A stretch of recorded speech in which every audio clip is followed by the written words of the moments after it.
جەژنی قوربان جەژنێکی پڕخێر و بەرەکەت بۆ مسلمانان، جەژنێک کە تیایدا مسلمانان زۆرترین قوربانی ئەنجام دەدەن. بەرنامەی بەخشینیش کە پرۆژەیەکی قوربانی بە هاوکاری خێرومەندان ڕاگەیاندووە لە هەڵمەتێکدا توانی گۆشتێکی زۆر بەسەر هەژاران و ژمارەیەک خاوەن پێداویستیەکان دابەش بکات کە تیایدا پرۆژە خێرخوازیەکەی بەرنامەی بەخشین بە پاڵپشتی هەژاران ناو دەبەن و دەڵێن بەخشین جێگای خۆی لە ناو هەژاراندا کردوتەوە. ربي خوا خير وبنويسي خوا أستو بعداش بداتو لدنيا ولا قيامت خوا خير وبنويسي برا والله خيرك جورا وكد قرباني خيرك جورا زور زور خوا خيريان بنويسي خوا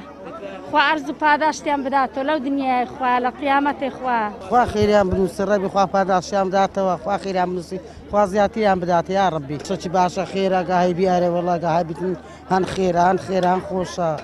قربان لو فقيري أري ولا أنظر لو فقيري أديني عندي بقولش نكتني تبكري بارنيا خيران دارايا بەخشین کە پرۆژەیەکی تایبەتی بۆ قوربانی دەست پێ کردووە لە ماوەی ئەم سێ ڕۆژەدا چەندین گۆشتی بەسەر هەژاراندا دابەش کردووە لە شاری هەولێریش بە سەربڕینی 49 سەر حەیوان و 18 سەر جوانەگە پرۆژەکەی ڕاگەیاند. بە وتەی ئەندامانی پرۆژەک لە بەرنامەیاندا بەشێکی زۆری گۆشتەکە بەسەر خاوەن پێداویستیەکان دابەش بکەن و ئەوی تریش هەژاران لێی سوودمەند بن. ئێمە وەکو ستافی بەرنامەی بەخشین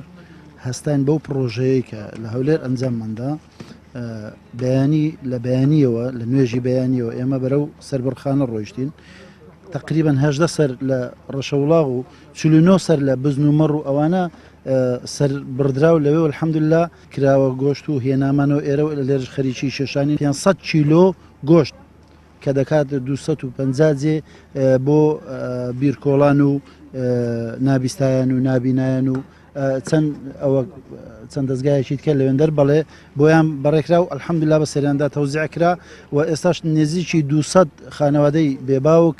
ئەوە پاش ئێستا ئینشاءڵڵا دێن و بە سەریاندا تەوزیعەکەین. تەنها مەوەسمەوەی ڕەزامەندی خوای گەورەیە و خزمەتش بەو خەکە هەژارەی بکەین کە ئێستا کە لەو قەیانەدان بەڕاستی ماڵی وا هەیە ناتوانێت 1 کیلۆ گۆشتی بکڕێتن. خوای گەورە خێری خێرخوازا بنووسیدن